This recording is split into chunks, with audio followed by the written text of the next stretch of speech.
सभी को प्रणाम। जब हम ग्रेजुएशन में साइकोलॉजी से कर रहे थे, तब वहाँ पर हम लोगों ने एक बहुत अच्छा प्रोजेक्ट किया था, जिसमें 3 ग्रुप थे। उसमें एक ग्रुप से कहा गया था कि आप रोज़ बुक्स पढ़िए, दूसरे ग्रुप से कहा गया था कि आप रेडियो सुनिए, तीसरे ग्रुप के बच्चों से कहा गया था कि आप टीवी देखिए।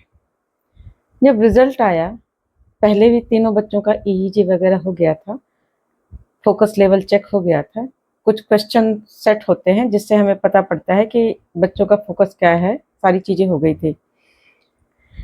लेकिन जब हम लोगों ने 3 महीने के बाद एनालिसिस किया, तो जो बच्चे टीवी देख रहे थे, उनका ब्रेन जैसे पहले था, वैसे ही बाद में था। लेकिन जो बच्चे रेडियो सुन रहे थे, उनका ब्रेन का रिस्पॉन्स जो है, वो टीवी देखने वाले बच्चों से अधिक बेहतर था। और जो बुक पढ़ रहे थे, वो वाले बच्चे उन दोनों ग्रुप वाले बच्चों से उनका ब्रेन ज़्यादा एक्टिव, ज़्यादा स्ट्रॉन्ग और उनकी जो आईक्यू लेवल है, वो उन दोनों बच्चों से ज़्यादा बढ़ा। पता किया गया कि ऐसा क्यों हुआ, तो पता चला कि जो बच्चे टीवी देख रहे थे, उस समय उनके ब्रेन को कुछ भी करने की आवश्यकता नहीं थी। इमेजिनेशन करने की आवश्यकता नहीं थी, क्योंकि सामने चित्र चल रहे थे। कुछ साउंड मन में बोलने की ज़रूरत नहीं थी, क्योंकि साउंड भी चल रहा था। तो जो 1 घंटे उन्होंने टीवी के सामने व्यतीत किए, उस 1 घंटे में उनके ब्रेन को कुछ भी करने की आवश्यकता नहीं थी, just sit and enjoy. But जो रेडियो सुन रहे थे 1 घंटे, वो उनको क्या करना पड़ता था कि जब वो रेडियो में वो कंटेंट बोला जाता था, तो उसके हिसाब से उनके ब्रेन को काम करना पड़ता था। उसके हिसाब से इमेज और सीन क्रिएट करने पड़ते थे ब्रेन में उस कंटेंट को समझने के लिए। तो ऐसे में क्या हुआ, क्योंकि उसके ब्रेन को 1 घंटे काम करना पड़ता था, तो वो ब्रेन जो है इवॉल्व हुआ, बेहतरीन परफॉर्मेंस करने लग गया। लेकिन जो बच्चे वो पढ़ रहे थे, बुक्स पढ़ रहे थे, तो आप जब भी आप बुक पढ़ते हैं, तो आपने देखा होगा कि आप मुँह से भले ना बोलें, मन में एक आवाज़ चलती है बुक पढ़ते समय, जो मन की आवाज़ होती है। तो इसका मतलब वो साउंड भी आप ही क्रिएट कर रहे हैं। और वो जो कंटेंट आप पढ़ रहे हैं, उसका इमेजिनेशन भी चल रहा है। अब आप एक चीज़ बताइए, बुक में जो आप पढ़ते हैं तो क्या होते हैं, काले अक्षर ही तो होते हैं।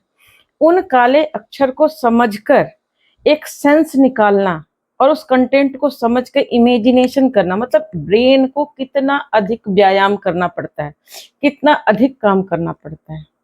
तो ब्रेन क्योंकि अधिक मेहनत, अधिक सिस्टम को समझ रहा है, इसलिए उसका ब्रेन सबसे ज़्यादा परफॉर्म करने लगा, आईक्यू लेवल को उसने बढ़ा दिया। क्योंकि जैसे-जैसे आप बुक पढ़ते हैं, वैसे-वैसे आपके दिमाग में मैक्सिमम दिमाग का यूटिलाइज़ेशन होता है। अब आज के लोग कहते हैं कि भई बुक्स क्यों पढ़ें? क्योंकि हमारे पास तो आजकल सोशल मीडिया है, इंस्टाग्राम है, यूट्यूब पे कंटेंट है। बिल्कुल सही है। टाइम पास के लिए सारी चीज़ें सही हैं। आप यूट्यूब से कंटेंट भी देख सकते हैं, that is also fine. Summary books की पढ़ सकते हैं, that is also fine. But आपको ब्रेन को उतना आउटपुट नहीं मिलने वाला जितना आप बुक पढ़कर लेते हैं।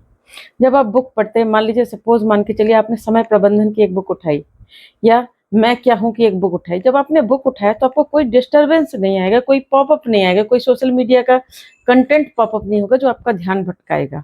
तो आप अपने दिमाग को एक टॉपिक पे फ़ोकस करके उसके रिलेटेड सारे ज्ञान को आप ऑब्ज़र्व कर सकते हैं, समझ सकते हैं।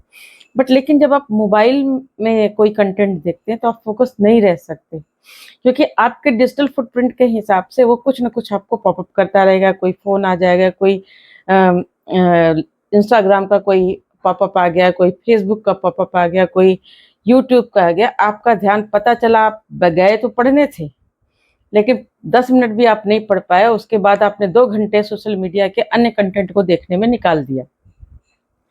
तो इस बात को समझिए, यदि आप अपने ब्रेन का मैक्सिमम यूटिलाइज़ेशन करना चाहते हैं, इंटेलिजेंट बनना चाहते हैं, अपने ब्रेन को फुल पोटेंशियल में लेके आना चाहते हैं, तो आपको बुक्स नित्य पढ़नी ही पड़ेगी।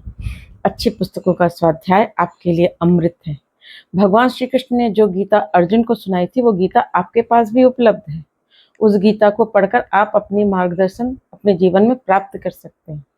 और देखिए, धर्म और अध्यात्म जवानी की चीज़ है, वृद्धावस्था की नहीं। अर्जुन जवान था, युद्ध के मैदान पे था, तब उसको गीता पढ़ने के लिए कहा गया था। ये नहीं कहा गया था माला जप ले, वृद्धावस्था में आके पढ़ाएँगे। तो अपने आप को समझिए, स्वयं भी अच्छी पुस्तकों का स्वाध्याय करिए, अपने बच्चों को भी अच्छी पुस्तकों का स्वाध्याय करिए। कम से कम 20 मिनट आप अच्छी पुस्तकों का स्वाध्याय करते हैं तो विश्वास मानिए आपका ब्रेन मैक्सिमम आउटपुट आपको देगा। आप बहुत सारी प्रॉब्लम से बच जाएंगे। आपके शरीर में अच्छे अच्छे हार्मोन्स रिलीज होंगे जो आपको स्वस्थ रखेंगे। तो आज से ही नित्य स्वाध्याय करने की आदत डालिए। गायत्री परिवार में आपको परम पूज्य गुरुदेव की लिखी बहुत सारी पुस्तक है, विभिन्न टॉपिक्स पे हैं। आप उन पुस्तकों को पढ़ सकते हैं, अपने जीवन में मार्गदर्शन ले सकते हैं। 20 पुस्तकों का एक क्रांतिधर्मी साहित्य है, उसको जरूर पढ़िए। उससे आप आज के जीवन को, आज के कलयुग को सतयुग में बदलने में, सतयुग की वापसी में आप मदद कर सकेंगे। अपने घर परिवार को अच्छा बना सकेंगे। व्यक्ति निर्माण, समाज निर्माण, परिवार निर्माण और राष्ट्र निर्माण में आगे बढ़ सकेंगे। धन्यवाद। जरूर पुस्तक पढ़िए।